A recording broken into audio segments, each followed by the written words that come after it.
Hello అండి, welcome to మావి చిగురు స్టోరీస్. ఈరోజు కథ చిత్రాంగుడి కథ.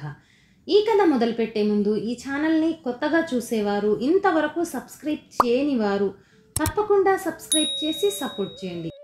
పూర్తిగా చూసి మీకు ఎలా అనిపించింది కామెంట్ చేయండి. ఇక కథ మొదలు పెడదాం. చల్లగా ఉంది ఆ రోజు. సరదాగా కబూర్లలో పడ్డాయి ఎలుక, తాబేలు, కాకి. ఎలుక చెప్పిన మాటలకి తాబేలు, కాకి పడి పడి నవ్వాయి. అంతలో అటుగా పరుగున లేడి ఒకటి వచ్చింది. చెట్టు చాటున దాగుంది. దాన్ని వేటాడేందుకు బోయ కూడా పరుగున వచ్చాడక్కడికి. అయితే చాటున దాక్కున్న లేడి కనిపించలేదతనికి. వెనక్కి తిరిగి వెళ్ళిపోయాడు. లేడిని, బోయని మిత్రులు ముగ్గురు, ఎలుక, తాబేలు, కాకి గమనించాయి.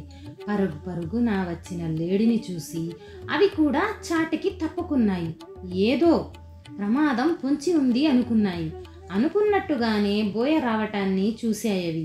గుండెలు గుప్పెట్లో పెట్టుకుని కూర్చున్నాయి. బోయ అటూ ఇటూ చూసి అసహనంగా వెళ్ళిపోయాడు. అప్పుడు అమ్మయ్య అని ఊపిరి పీల్చుకున్నాయి. చాట నుంచి తప్పుకున్నాయి. బయటపడ్డాయి. లేడిని పలకరించాయి. ఎవరు నువ్వు అని అడిగాయి. చాట నుంచి తప్పుకుని వచ్చింది లేడి. చెప్పింది ఇలాగా: నా పేరు చిత్రాంగుడు. నా దురదృష్టం వేటగాడి కళ్ళల్లో పడ్డాను. కాపాడుకునేందుకు పరిగెత్తుకుని వచ్చాను. చూశారుగా, ఇదిగో ఇలా దాక్కుని నన్ను నేను రక్షించుకున్నాను. మంచి పని చేశావు, మెచ్చుకున్నది మిత్ర బృందం. మనసారా నవ్వాయి. వాటి నవ్వును చూసి తెరిపిన పడింది లేడి. ఇలా అంది: దయచేసి మీరు నాతో స్నేహం చేస్తారా? చేస్తే చెప్పండి, మీతో పాటు నేను ఈ అడవిలో ఉండిపోతాను.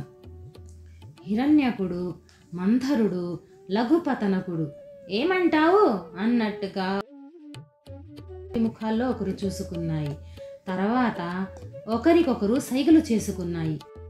ఆ సైగలకు అర్థం చిత్రాంగుడి అభ్యర్థన ఒప్పుకోవటమే. నువ్వు మంచివాడివని నిన్ను చూస్తూనే తెలిసింది. దానికేం భాగ్యం, నీతో తప్పకుండా స్నేహం చేస్తాం. ఈ రోజు నుంచి మేం ముగ్గురమే కాదు, మనం నలుగురం స్నేహితులం, సరేనా అన్నాడు మంథరుడు.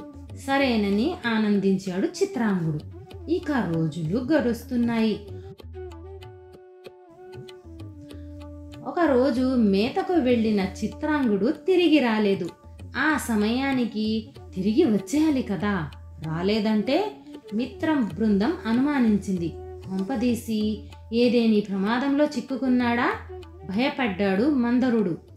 ఏం జరిగిందో చూసి వద్దామంటే నేను తాబేలుని, నా సంగతి మీకు తెలియంది కాదు. వెళ్లేందుకు వచ్చేందుకు నాకు చాలా సమయం పడుతుంది. హిరణ్యకుడు నాకంటే నయం. ఈ వేళలో అడవిలో ఒంటరిగా ఓ ఎలుక ప్రయాణించటం ప్రమాదకరం. అందుకని ఆగాడు మంథరుడు. లఘుపతనకుడికి వైపు చూసి నువ్వే దిక్కు అన్నట్టుగా చూశాడు. మిత్రులు బలహీనతలు చెప్పుకొని బాధపడకూడదు, బలవంతుడని ఆజ్ఞాపించాలి, అందులో తప్పులేదు అన్నాడు లఘుపతనకుడు. కాకిని కదా, ఇట్టే వెళ్ళి అట్టే వస్తాను, కంగారు పడకండి, జాగ్రత్త అని హెచ్చరించింది. రివ్వున గాల్లోకి ఎగిరిపోయాడు లఘుపతనకుడు. ఆ మూల ఈ మూల వెతికాడు. చిత్రాంగుడు కనిపించలేదెక్కడా. ఏమయ్యాడబ్బా అనుకుంటూ వెతుకుతుంటే అడుగో అప్పుడు కనిపించాడు చిత్రాంగుడు. వలలో చిక్కుకుని కనిపించాడు. అయ్యయ్యో అనుకున్నాడు లఘుపతనకుడు. ఏం చేయాలి ఇప్పుడు అనుకున్నాడు. ముందు చిత్రాంగుణ్ణి పలకరించే కంటే వెళ్ళి హిరణ్యకుణ్ణి వెంట పెట్టుకుని రావటం అవసరం అనుకున్నాడు. ఎగిరి వచ్చి మంథరుడు హిరణ్యకుల ముందు వాలాడు. చిత్రాంగుడు కనిపించాడా అడిగారు.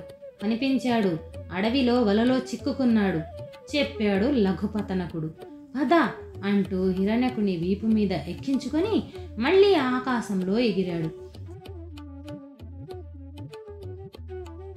ప్రాణాపాయం తప్పదనుకుని విలపిస్తూ ఉన్న చిత్రాంగుడి ముందు వాలాడు. హిరణ్యకుణ్ణి చూస్తూనే ప్రాణం లేచి వచ్చినట్లయింది. ఆనందించాడు చిత్రాంగుడు. అసలు ఏం జరిగిందంటే అని ఏదో చిత్రాంగుడు చెప్పబోతుంటే వద్దని వారించి వలతాళ్లను పటపటపటా కొరకసాగాడు హిరణ్యకుడు. కాసేపటికే చిత్రాంగుణ్ణి విడిపించాడు. పదండి పదండి. లఘుపతనకుడు తొందర చేయటంతో అక్కడి నుంచి గబగబా బయలుదేరారంతా. తిరిగి వస్తుంటే చెప్పసాగాడిలా చిత్రాంగుడు. ఏ జన్మలో ఏం పాపం చేశానో ఏమో, ఇలా వలలో చిక్కుకున్నాను. ఇంతకు ముందు కూడా చిక్కుకున్నావా అడిగాడు లఘుపతనకుడు. చిక్కుకున్నాను. 6 నెలల వయస్సున్నప్పుడు ఒకసారి చిక్కుకున్నాను. నేను వలలో చిక్కుకోవటం చూసి భయపడి గుంపులో లేళ్ళన్నీ అక్కడి నుంచి పారిపోయాయి. ఇక దిక్కు లేకపోయింది. వేటగాడొచ్చాడు. వలలో నుంచి తప్పించి నన్ను భుజం మీద వేసుకుని బయలుదేరాడు. రాజాంతఃపురానికి తీసుకొచ్చాడు. రాజకుమారునికి నన్ను కానుగ్గా ఇచ్చేశాడు. నన్ను చూసి రాజకుమారుడు ముచ్చటపడ్డాడు. ప్రేమగా చూసుకోసాగాడు. నేను ఆడింది ఆటగా, పాడింది పాటగా జరిగిందక్కడ. ఒకరోజు రాజకుమారుని పడకగది పక్కన వసారాలో పడుకుంటున్నాను నేను. అంతలో మెరుపు మెరిసింది, ఉరుము ఉరిమింది. సన్నగా వాన ప్రారంభమయ్యింది. ఆ వాన చూస్తుంటే నాకు నా చిన్ననాటి స్నేహితులు లేళ్ల గుంపు గుర్తుకొచ్చింది. కన్నీళ్ళొచ్చాయి. హాయిగా ఆనందంగా సాటి లేళ్లతో కలిసి అడవిలో ఎప్పుడు తిరుగుతానా, మళ్ళీ నాకు ఆ అదృష్టం ఎప్పుడు ఉందో అసలు లేదో అనుకున్నాను. ఆ మాటలు మనసులో అనుకుంటే ఏ గొడవ ఉండేది కాదు. బయట కనేశాను. ఆ మాటలు విన్నాడు రాజకుమారుడు. మనిషి మాట్లాడినట్టుగానే నేను మాట్లాడటం విని ఆశ్చర్యపోయాడతను. వెంటనే ఆస్థాన జ్యోతిషుణ్ణి పిలిపించాడు. జరిగింది చెప్పాడు. జంతువులు మనిషిలాగా మాట్లాడటం శుభమా అశుభమా అడిగాడు. అశుభమే, అందులో అనుమానమే లేదు. రాజ్యానికి అరిష్టం. వెంటనే జపాలు తపాలు చేయించండి చెప్పాడు జ్యోతిష్కుడు. మనిషిలాగా మాట్లాడిన నన్ను రాజ్యంలో ఉంచకూడదంటూ అడవిలో వదిలేయమన్నారు. దాంతో నన్ను అడవిలో వదిలేశారు. ఇదిగో అప్పుడు వేటగాడి కంట నేను పట్టం, పరిగెత్తుకుని రావటం, దాక్కోవటం, మీరు స్నేహితులు కావటం, ఇలా ఇవన్నీ జరిగిపోయాయి చెప్పుకొచ్చాడు చిత్రాంగుడు. నాటికి నేడు మళ్ళీ వల్లో చిక్కుకున్నావన్న మాట అన్నాడు లఘుపతనకుడు. అవునవును, ఏ రోజు ఏం జరుగుతుందో తెలియట్లేదు బాధపడ్డాడు చిత్రాంగుడు. చిత్రాంగుడిని తీసుకుని వస్తామని చెప్పి వెళ్ళిన లఘుపతనకుడు హిరణ్యకుడు ఎంతసేపటికి రాకపోయేసరికి కంగారు పడి వారిని వెతుక్కుంటూ బయలుదేరాడు మంధనుడు. చేతనైనంతగా గబా గబా నడకసాగాడు. అలసిపోతున్న క్షణాల్లో కనిపించింది మిత్ర బృందం. ముగ్గురు క్షేమంగా కనిపించటంతో ముచ్చటేసింది మంధరుడికి. అమ్మయ్య అని ఊపిరి పీల్చుకున్నాడు. నువ్వెక్కడికి బయలుదేరావు అడిగాడు హిరణ్యకుడు. మీకోసమే బయలుదేరాను. ఎంతసేపటికి రాకపోయేసరికి కంగారు పడ్డాను. ఏమయ్యారో ఏమో అని భయపడ్డాను. క్షేమంగా కనిపించారు. చాలా ఆనందంగా ఉంది ఇప్పుడు అన్నాడు మందరుడు. దీన్నే తొందరపాటుతనం అంటారు. ముందు వెనక ఆలోచించకుండా మనం ఎక్కడ ఉన్నాం, ఎక్కడికి వెళ్తున్నాం అన్నది తర్కించుకోకుండా బయలుదేరటం తప్పు. అక్కడైతే చెరువు ఉంది, ప్రమాదం అనిపిస్తే చెరువులోకి దూకేస్తావు. ఇప్పుడు ఇక్కడ ఈ అడవిలో ఏముంది? అంతా నేలే, ప్రమాదం కాదు. పైగా పరిగెత్తగలవా అంటే అది నీ వల్ల అసలే కాదు. తప్పు చేశావు, రాకూడదిలా కోపగించుకున్నాడు హిరణ్యకుడు. అయిపోయింది కదా, ఇంకా ఊరుకో అన్నాడు చిత్రాంగుడు. మిత్రుల మధ్య సయోధ్య కోసం సర్ది చెప్పసాగాడు. అంతలో గోల గోల చేశాడు లఘుపతనకుడు. పరిగెత్తండి పరిగెత్తండి, అడుగో అడుగో వేటగాడుస్తున్నాడు. తిరిగి చూశారంతా. లఘుపతనకుడు చెప్పింది నిజమే.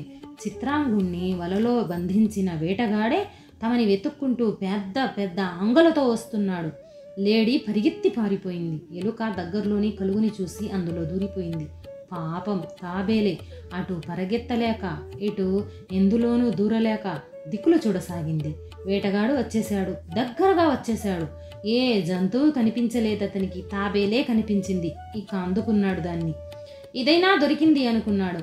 వలలో బంధించి భుజాన వేసుకుని ఇంటిదారి పడ్డాడు. భుజాన వేలాడుతున్న మంధరుణ్ణి చూస్తూ వేటగాడిని అనుసరించిన మిత్ర బృందం తాబేలుని రక్షించడం ఎలా అన్నది ఆలోచించుకోసాగాయి. ఆలోచించి ఒక కొలిక్కి రాకపోయేసరికి లఘుపతనకుడు చిత్రాంగుడు కళ్ళు చెమర్చుకున్నారు, దుఃఖించసాగారు. ఎందుకు ఏడుస్తున్నారు లోగొంతులో అడిగాడు హిరణ్యకుడు. ఇంకేముంది, అయిపోయింది, అంతా అయిపోయింది. మందరుడు మనం దూరం అయిపోయాము అన్నారిద్దరు. దూరమేమీ కాలేదు, ఆలోచించండి. వేటగాడు ఈ అడవి దాటే లోపే మనం ఏదైనా చేసి మందరుణ్ణి కాపాడాలి అన్నాడు హిరణ్యకుడు. ఓ గండం గడిచింది అనుకుంటే ఇప్పుడో గండం, మా బుర్రలేమో పనిచేయటం లేదు, నువ్వే ఆలోచించు అన్నారిద్దరు. వాళ్ళ మాట పూర్తి కాకముందే హిరణ్యకుడికి ఒక ఆలోచన తట్టడంతో ఆగిపోయారు. హిరణ్యకుడు ఆగటంతో లఘుపతనకుడు, చిత్రాంగుడు కూడా ఆగిపోయారు. వారంతా ఇలా నిలిచిపోవటంతో వేటగాడి భుజాన వేలాడుతున్న మందరుడు ప్రాణాల మీద ఆశలు వదులుకున్నాడు. మిత్ర బృందం వెన్నంటి వస్తుంటే తనని ఎలాగైనా కాపాడుతారు అని అనుకున్నాడు. రావట్లేదంటే ఆశలు వదులుకున్నాడు.